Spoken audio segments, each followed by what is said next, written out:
কথায় আছে না যে আইন কানুনে নাকি ফাঁক থাকে, এই বিলে কোনো ফাঁক নেই। কারণ এই বিলটাই বানানো হয়েছে যে এতদিন পর্যন্ত ব্রিটিশ আমল থেকে আমরা যে সমস্ত 4টে আইন কানুন যেটা ইলিগাল ফরেনার এবং ইমিগ্রেশনদেরকে নিয়ে ঘেঁষটে যাচ্ছি, দরকার নেই। ওয়ান সিঙ্গেল ডকুমেন্ট হবে যেখানে 6টা চ্যাপ্টার থাকবে, 35টা ক্লজ থাকবে, ডিটেলস থাকবে, কোনো ফাঁক থাকবে না। এটাই হচ্ছে সেই নতুন বিল যার নাম হচ্ছে ইমিগ্রেশন এন্ড ফরেনার বিল 2025। এখান থেকে কমেন্ট করতে পারেন যে এটা তো দেশের হিতে, তো এতদিন পর্যন্ত দেশ স্বাধীন হওয়ার 75 বছরেও গভর্নমেন্ট কি করেছে? কংগ্রেস গভর্নমেন্ট কিচ্ছু করেনি। কারণ এগুলো বিরাট বড় কাজ যেটা অনেক আগে করা উচিত ছিল, আর যেটা অ্যাকশন আপনারা অলরেডি আমেরিকাতে ডোনাল্ড ট্রাম্পকে নিতে দেখেছেন যে ইলিগাল ফরেনার বা ইমিগ্রেশনদের সঙ্গে কি বিহেভ করা হয়েছে। কোমরে দড়ি, পায়ে বেড়ি সমস্ত দিয়ে প্লেনে করে কষ্ট করে যে যে দেশে সেই দেশে ছুঁড়ে ফেলা হয়েছে। তার মানে এটা দেশের জন্য প্রবলেম। মমতা ব্যানার্জিও বলেছিলেন 2005 সালে। দেখুন, বাংলার একটা ইস্যু তুলতে গিয়েছিলাম যে ইস্যুটা বাংলায় মানুষকে খুব ভাবাচ্ছে। আগামী দিন বাংলার মানুষ বাংলায় থাকতে পারবে কিনা এই সন্দেহ দেখা দিয়ে অনুপ্রবেশ ইস্যুটাকে রাজ্যপাল পশ্চিমবাংলায় বলছে এটা টাইম বোমের মতো। হোম মিনিস্টার থেকে শুরু করে সব বলছে পশ্চিমবাংলা অনুপ্রবেশ এমনভাবে হয়ে গেছে যে বাংলার ছাত্র যৌবন বাংলার মানুষের বাঁচার জায়গা। দেখতে পেলেন, আজ সেই দিদি কিন্তু তাদেরই ভোটে বেছে, আজ সেই দিদি কিন্তু ভোট করাচ্ছে সুন্দরভাবে পশ্চিমবঙ্গে। বাকিটা আপনারা জানেন যে হঠাৎ করে কোথায় কোথায় থেকে কারা কারা যেন চলে আসে। সে বিষয়ে যাওয়ার আগে একটু ভালো করে ইনফরমেশনটা জেনে নি। ইনফরমেশন হচ্ছে যে ব্রিটিশ আমল থেকে চলে আসা আইন, the passport act 1920, the registration of foreigners act 1939, the foreigners act 1946, the immigration act 2000।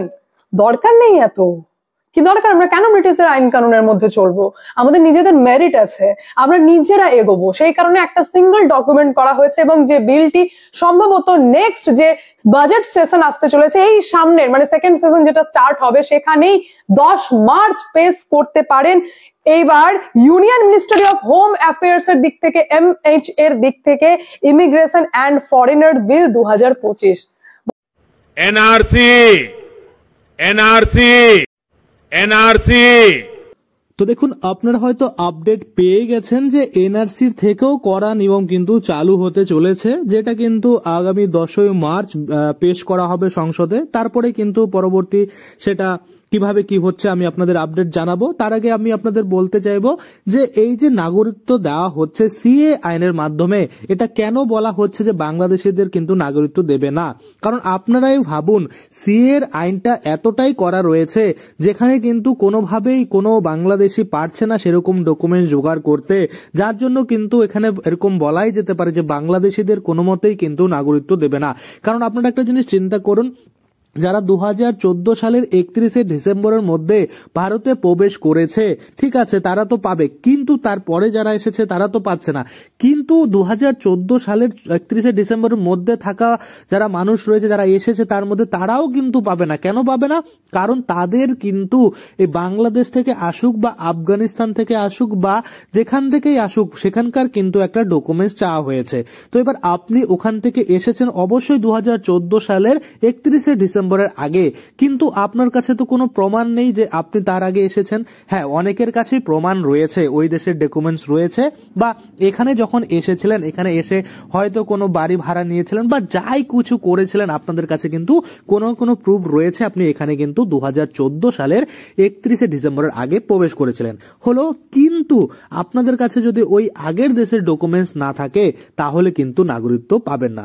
তাহলে একটা জিনিস আপনারা চিন্তা করুন, সিএ আইনের মাধ্যমে নাগরিকত্ব দেওয়া হচ্ছে, কিন্তু আইনটা কতটাই কঠিন, তার জন্য কিন্তু আপনারা নাগরিকত্ব নিতে পারছেন না। এবার অনেকেই আবার বলবেন যে দাদা আপনি তো দেখিয়েছেন যে এনএক্সআর 3 যে রয়েছে সেটার মাধ্যমে তো নাগরিকত্ব পাওয়া যাচ্ছে বা সেটার মাধ্যমে কিন্তু আবেদন করা যাচ্ছে। দেখুন, এনএক্সআর 3 কি বলা হয়েছে, যাদের একদমই ডকুমেন্টস নেই, ধরুন আপনার কোনো প্রমাণ নেই, আপনি আগের দেশের কোনো ডকুমেন্টস আপনার কাছে নেই, সেক্ষেত্রে কিন্তু আপনারা সেখানে ডিক্লারেশন দিতে পারেন যে হ্যাঁ আপনি বিদেশি, আপনি এত সালে এই মানে দেশ থেকে এত তারিখে কিন্তু এসেছিলেন ইন্ডিয়াতে, একটা এস্টিমেট দিলেই হয়ে যায়। এবং সেটাকে মানে কোর্ট থেকে গিয়ে আপনাদের কি করতে হয়, অ্যাডভোকেটের দ্বারা নোটারির মতো মানে সইসিল করে নিয়ে একটা কিন্তু গ্যাজেটেড অফিসারের আর কি সইসিল নিয়ে তারপরে কিন্তু আপনাদের কি করতে হয়, সেটাকে আপলোড দিতে হয়। এবার সেই আপলোডটা দিলে আপনাদের যে অ্যাপ্লিকেশন অ্যাপ্রুভাল পাবে নাকি রিজেক্টেড হবে সেটা তো আপনারা জানেন না, কারণ ইতিমধ্যেই অনেকেরই এরকম রয়েছে যাদের ডকুমেন্টস নেই, তারা তো অবশ্যই সেই পদ্ধতিটা হয়তো অবলম্বন করেছে যে এনএক্সআর 3 ফিল আপ করে দিয়েছে।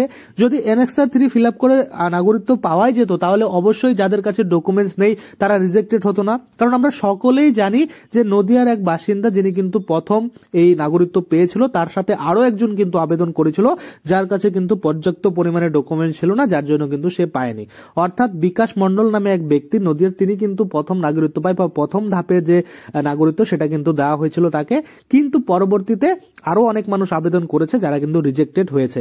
এবার অনেকেই চিন্তিত রয়েছেন যে আমরা আবেদন করেছি এখন আমরা রিজেক্টেড, এবার আমরা চিহ্নিত হয়ে গেছি যে হ্যাঁ আমরা বিদেশি বা আমরা কিন্তু এত সালে এই দেশ থেকে এসেছিলাম, এবার আমরা আবেদন করেছিলাম নাগরিকত্বের জন্য, এবার আমাদের আবেদন কিন্তু খারিজ করে দেওয়া হয়েছে, এবার পরবর্তীতে আমাদের কি করা হবে, ডিটেনশন ক্যাম্পে পাঠানো হবে নাকি আমাদের দেশে ফেরত পাঠানো হবে, মানে যে দেশ থেকে এসেছে সে দেশে ফেরত পাঠানো হবে কিনা, এগুলো নিয়ে আপনারা অনেকেই চিন্তিত রয়েছেন। তো দেখুন, আপনাদের নাগরিকত্ব দিচ্ছে না এটা কিন্তু ভুল, কারণ সিএ আইনের মাধ্যমে অবশ্যই নাগরিকত্ব দিচ্ছে আর ইতিমধ্যে বহু মানুষ কিন্তু নাগরিকত্ব পেয়েছে। কিন্তু কারা পেয়েছে? যাদের কাছে শুধুমাত্র ভ্যালিড ডকুমেন্টস রয়েছে। যেমন আপনি 2014 সালের 31শে ডিসেম্বরের আগে ভারতে প্রবেশ করেছেন এবং বাংলাদেশ বা পাকিস্তান বা আফগানিস্তান যেখান থেকেই আপনি এসেছেন না কেন সেখানকার একটা ডকুমেন্টস আপনার কাছে আছে, এবং এই ডকুমেন্ট যাদের কাছে নেই তাদেরই কিন্তু সমস্যা দেখা দিচ্ছে। এবার অনেকে আবার কমেন্ট করবে যে দাদা আমরা 2014 সালের 31শে ডিসেম্বরের পরে এসেছি। দেখুন, যারা পরে এসেছেন তাদের কিন্তু এখানে কোনো রকম সিটিজেনশিপ দেওয়া হবে না সিএ আইন অনুযায়ী। পরবর্তীতে যদি কোনো এই সিএ আইনে আপডেট আনা হয় যে 2014 সালের 31শে ডিসেম্বরটা বাড়িয়ে 2020 সাল করা হলো বা 2025 সাল করা হলো, সেটা যখন করা হবে তখন কিন্তু আবার কিন্তু আপনারা নাগরিকত্ব পাবেন। আপাতত যারা 2014 সালের 31শে ডিসেম্বরের মধ্যে ভারতে প্রবেশ করেছেন তারাই কিন্তু পাবেন। তো আশা করি আপনারা বুঝতে পারছেন। আর এটা কিন্তু আপনাদের টোটালি নিজেদের মত যে এই যে এনআরসি হলে সিএ এর মাধ্যমে আমরা সার্টিফিকেট নিয়ে রাখবো কিনা, এটা টোটালি আপনাদের উপর। আমি জাস্ট ইনফরমেশন দেওয়ার কাজ আমি আপনাদের দিলাম। এবার আপনারা আবেদন করবেন না আবেদন করবেন না টোটালি আপনাদের উপরে ডিফারেন্স, কারণ আপনি যা করবেন সেটাই আপনার জন্য মানে ভালো করবেন। কারণ আমি তো আপনাকে বলতে পারি না যে আপনি আবেদন করুন, সেক্ষেত্রে পরবর্তীতে আপনার এনআরসি হলে প্রবলেম হবে না, কিন্তু ইনফরমেশন যা দেওয়ার সেটা আমরা দিই। কারণ আমরা স্বরাষ্ট্রমন্ত্রী বলুন প্রধানমন্ত্রী বলুন বারংবার বলতে শুনেছি যে এই যে সিএ আইন রয়েছে এটা কিন্তু আইন মানে নাগরিকত্ব দেওয়ার আইন, কোনোভাবেই কিন্তু নেওয়া নয়। তো সেক্ষেত্রে এতটা ভয় পাওয়ার কারণই নেই। অনেকের মনে এটা ভয় রয়েছে যে যদি আমি আবেদন করতে যাই সেক্ষেত্রে আমার কিন্তু আমি অনুপ্রবেশকারী অবৈধ অনুপ্রবেশকারী বা আমি অবৈধভাবে এখানে আছি এই বলে কিন্তু আমাকে বেনাগরিকত্ব করে দেওয়া হবে বা ডিলিট করে দেওয়া হবে, কি আরো এমন এমন শোনা যায়। তো আপনারা দেখুন, ভুয়ো তো অনেক কিছু ছড়ায়, তাই না? এবার আমরা আসলে কি জিনিসটা সেটা যদি জানতে চাই, হয় আমাদের ওই সিএ এর যে এফএকিউ রয়েছে সেগুলো দেখতে হবে বা হেল্পলাইন যে নাম্বার রয়েছে সেখানে ফোন করে কিন্তু শুনতে হবে, তাহলে কিন্তু আপনারা বুঝতে পারবেন। এবার যারা দেখুন চুপচাপ বসে থাকবেন যে না আমি সিএ তে আবেদন করব না, নাগরিকত্ব সার্টিফিকেট নেব না, এনআরসি যখন হবে তখন দেখা যাবে, এবার তখন যদি আপনি বাদ পড়ে যান সেক্ষেত্রে কিন্তু অনেকটাই প্রবলেম হওয়ার কথা।